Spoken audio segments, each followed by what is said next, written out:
बिस्मिल्लाहिर्रहमानिर्रहीम। Dear students, आप देख रहे हैं educational channel KMCH physics academy. KMCH physics academy की तरफ से मैं हूं खालिद महमूद। सब्जेक्ट है हमारा फिज़िक्स, क्लास है 10th।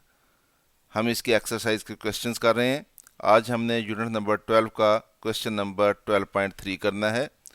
यूनिट नंबर 12 है ज्योमेट्रिकल ऑप्टिक्स। देखते हैं क्वेश्चन नंबर 12.3 क्या है।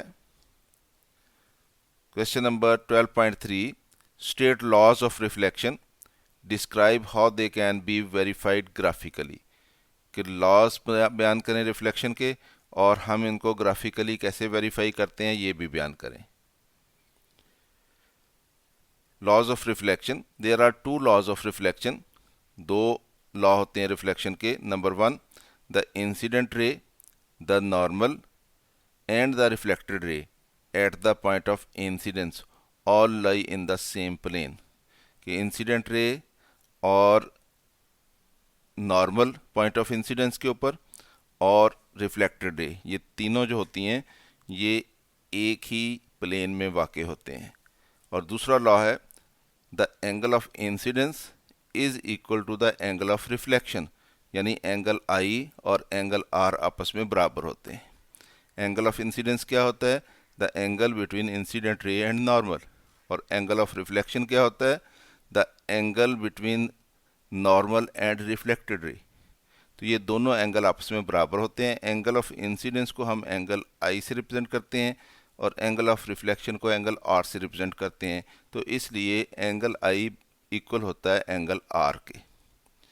तो अब हम देखते हैं कि ग्राफिकली कैसे वेरीफाई करेंगे इसको। Graphical verification of laws of reflection of light. आप एक प्लेन मिरर ले लेंगे और प्लेन मिरर के ऊपर एक रे बनाएंगे AO, जो कि पॉइंट O पे इंसिडेंट होगी मिरर के ऊपर। और इस पॉइंट पे फिर आप नॉर्मल ड्रा कर देंगे प्लेन मिरर के ऊपर। दोनों तरफ 90 का एंगल बनाती हुई लाइन परपेंडिकुलर, यानी O पॉइंट के ऊपर हो और मिरर के ऊपर वो परपेंडिकुलर हो। और यहाँ से फिर आप रिफ्लेक्टेड रे बनाएंगे और रिफ्लेक्टेड रे बनाते हुए ये ख्याल करेंगे कि जितना इधर एंगल बन रहा है एंगल ऑफ इंसिडेंस, उतना ही इधर एंगल ऑफ रिफ्लेक्शन बने। तो ये डायग्राम ग्राफिकली हमने इसको शो कर दिया कि रिफ्लेक्शन कैसे होती है। अब इसको एक्सप्लेन कर देते हैं। M is a plane mirror and a ray of light from air along the path AO। ये AO पाथ बनता है। Falls on a plane mirror M at point O। तो वो M के ऊपर आके फॉल करती है किस पे? O पॉइंट पे। And is reflected along the path OB, और वो OB पाथ की तरफ रिफ्लेक्ट हो गई यूँ। द रे AO is called incident ray, उसको हम इंसिडेंट रे कहते हैं। While the ray OB is called reflected ray, तो OB को रिफ्लेक्टेड रे कहते हैं। NO is a normal, NO normal है on the mirror at point O, point O के ऊपर। और point O is called point of incidence. It is graphically clear from the figure. Figure से क्या clear होता है graphically? That the incident ray, normal and the reflected ray all lies in the same plane, that is the plane of the paper. तीनों जो हैं paper की plane में हैं, इसलिए ये साबित होता है ग्राफिकली कि तीनों एक ही प्लेन में होते हैं। अगर हम इसको देख लें एक दफ़ा फिर डायग्राम को, तो ये समझ लें कि आपने पेपर के ऊपर डायग्राम बनाई है और ये पेपर की प्लेन है।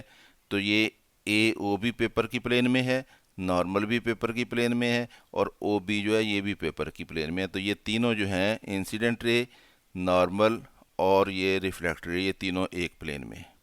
और दूसरा यहाँ से ग्राफिकली ये साबित होता है कि ये वाला एंगल और ये वाला एंगल जो है वो एक दूसरे के बराबर है।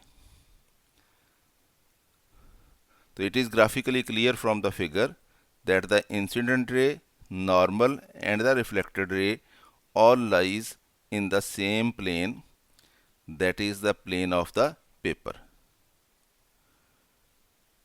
The angle between incident ray AO and the normal N is called the angle of incidence, उसको हम angle of incidence कहते हैं, and is represented by I, उसको I से ज़ाहिर किया गया है। The angle between reflected ray OB and the normal N is called the angle of reflection, उसको हम angle of reflection कहते हैं। OB यानी reflected ray और normal के दरमियान जो एंगल बनता है। and is represented by R, और उसको हम R से ज़ाहिर करते हैं। it is also graphically clear from the figure that the angle of incidence is equal to the angle of reflection.